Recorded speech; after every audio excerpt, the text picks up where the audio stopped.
예언자 스가랴는 학개와 동시대 인물로 학개와 함께 성전 재건을 독려한 예언자입니다. 스가랴서의 특징 중 하나는 환상으로 말씀을 전하고 있다는 것입니다. 스가랴가 환상을 통해 포로 귀환 공동체에게 하나님의 말씀을 전한 때는 다리오 왕 제2년 11째 달입니다. 학개서에 따르면 멈춰졌던 성전 재건 공사가 재개한 시점이 다리오 왕 제2년 6째 달이니 성전 재건 공사가 재개되고 5달 정도가 지난 후에 예언자 스가랴가 환상을 통해서 말씀을 전하고 있습니다. 즉 성전 재건을 하던 중에 스가랴가 하나님의 말씀을 전했다는 것입니다. 성전 재건에 힘을 내라는 것입니다. 스가랴는 8가지 환상을 통해 하나님의 말씀을 전하는데 오늘 함께 읽은 스가랴 6장이 스가랴의 마지막 환상인 8번째 환상입니다. 스가랴의 환상을 묵상하면서 이런 마음의 감동이 있었습니다. 그래, 환상이 일상을 외면하게 만드는 것이 아니지. 여호와께서 주시는 환상은 오히려 일상을 더욱더 충실하게 만들고 더욱더 힘을 나게 하는 것이지. 여러분, 환상 자체에 주저앉아 신비한 환상만을 바라는 것은 옳은 것이 아닙니다. 환상 자체에 함몰되어 일상을 잃어버리게 만드는 것은 여호와께서 우리에게 주시는 환상이 아닙니다. 여호와께서 주시는 환상은요, 그 반대입니다. 스가랴의 환상을 통해 포로 귀환 공동체가 성전 재건에 박차를 가하게 하듯이 우리의 삶을, 우리의 일상을 더욱 충실하게 만든다는 것을 기억했으면 좋겠습니다. 즉 여호와께서 주시는 환상은 이 땅에서 그리스도인으로 충실하게 살기를 독려한다는 것을 우리는 기억해야 합니다. 단도직입적으로 말씀드리겠습니다. 환상을 본다고 말하면서 일상을 잃어버리게 만드는 것은 전형적인 이단들의 작태입니다. 스가랴의 환상 이야기, 이 마지막 시간에 이 말씀을 꼭 드리고 싶었습니다. 하나님의 환상을 통한 말씀은 일상을 잃어버리게 만드는 것이 아니라 그 반대, 즉 오히려 그리스도인으로서의 일상을 더욱 충실하게 만든다는 것을 기억하시길 바랍니다. 오늘 스가랴서의 이 마지막 환상 8번째 환상으로 한번 봅시다. 1절에서 3절까지 말씀 우리 함께 읽어보겠습니다. 내가 또 눈을 들어 본즉 네 병거가 두 산 사이에서 나오는데 그 산은 구리산이더라. 첫째 병거는 붉은 말들이, 둘째 병거는 검은 말들이, 셋째 병거는 흰 말들이, 넷째 병거는 어룽지고 건장한 말들이 매었는지라. 아멘. 각각 다른 색을 지닌 이 네 병거가 두 산 사이에서 나오는데 그 산은 구리산이라고 합니다. 숫자 4는 동서남북 온 사방, 즉 온 세상을 말합니다. 이 네 병거는 하나님 앞에 대기하고 있다가 하나님의 명령에 바람처럼 온 사방으로 보내집니다. 오늘 본문에서 북쪽으로 보내진 검은 말과 흰 말이 나오고 남쪽으로 보내진 어룽진 말이 나옵니다. 북쪽은 바벨론을 가리키고 남쪽은 애굽을 가리킵니다. 바벨론과 애굽은 강력한 힘을 자랑하는 제국들로 이스라엘 백성들이 의지하려 했던 세상의 권력들입니다. 그러나 실제로 여러분, 이 모든 것을 통제하고 역사를 이끌어 가시는 분은 누구시라는 것입니까? 여호와 하나님이시라는 것입니다. 여러분, 이 세상이 강력한 힘이 있는 자들의 손에 의해서 좌지우지 되는 것 같은데 아닙니다. 온 세상을 통치하시고 주관하시는 분은 오직 여호와 하나님이십니다. 또한 역사를 주관하시는 분은 오직 여호와 하나님밖에 없습니다. 우리는 이것을 믿는 그리스도인입니다. 오늘도 말씀드려야 되겠습니다. 여러분, 그러니 우리가 의지할 분은 여호와 하나님 한 분밖에 없습니다. 여기에 붙었다 저기에 붙었다 할 필요가 없습니다. 여러분, 헛수고하지 마시고 모든 것을 통제하시고 통치하시는 하나님만을 의지하는 자 되시기를 바랍니다. 8절 말씀 우리 함께 읽어보겠습니다. 8절입니다. 그가 내게 외쳐 말하여 이르되 북쪽으로 나간 자들이 북쪽에서 내 영을 쉬게 하였느니라 하더라. 아멘. 옛 번역본인 개역 한글 번역본은 8절을 이렇게 번역하고 있습니다. 그가 외쳐 내게 일러 가로되 북방으로 나간 자들이 북방에서 내 마음을 시원케 하였느니라 하더라. 아멘. 북쪽으로 간 말들이 사역을 잘 감당하였습니다. 북쪽으로 간 말들이 사역을 잘 감당하자 하나님의 마음이 시원해졌다고 말합니다.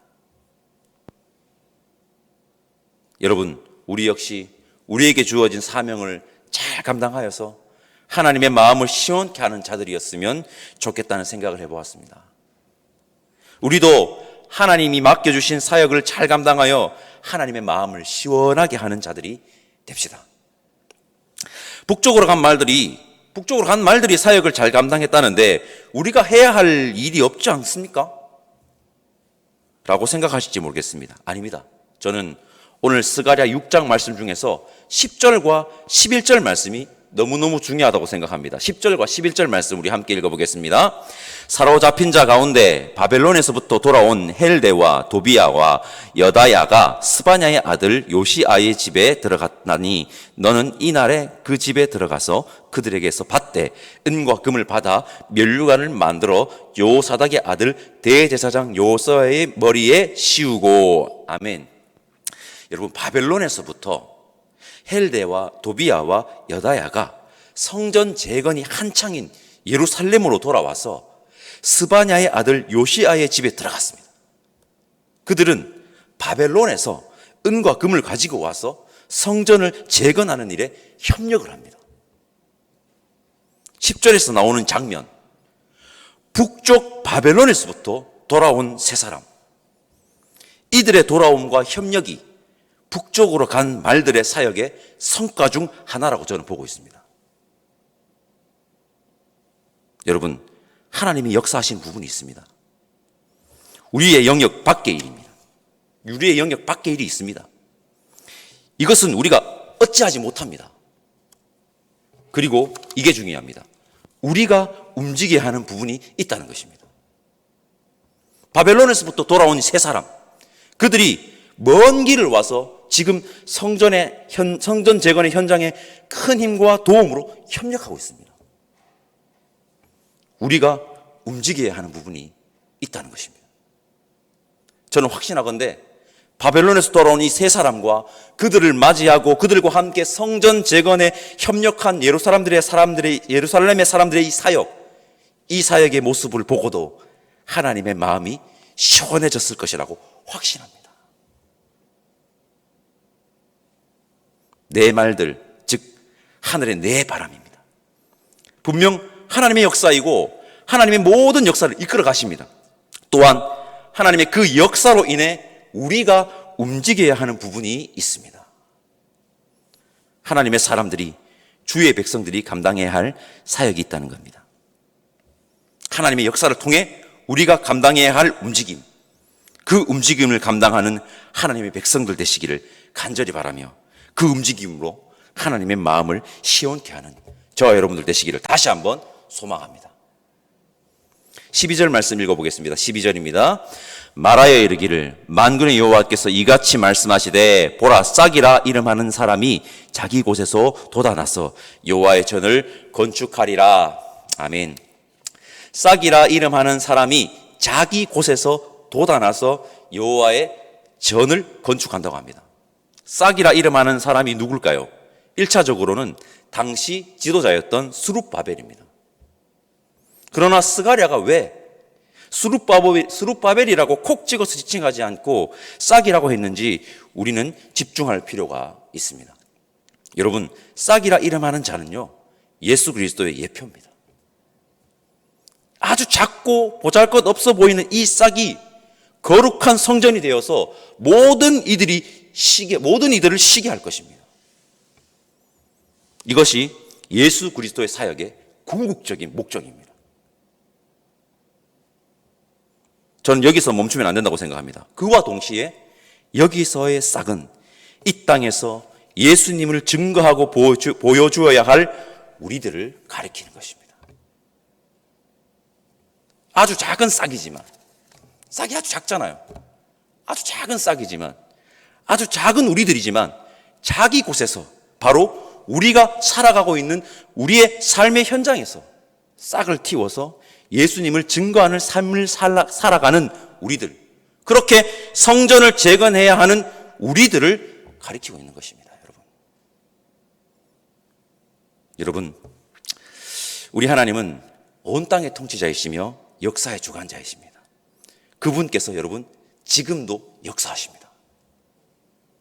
그러나 중요한 것, 우리가 할 일이 없는 것이 아닙니다.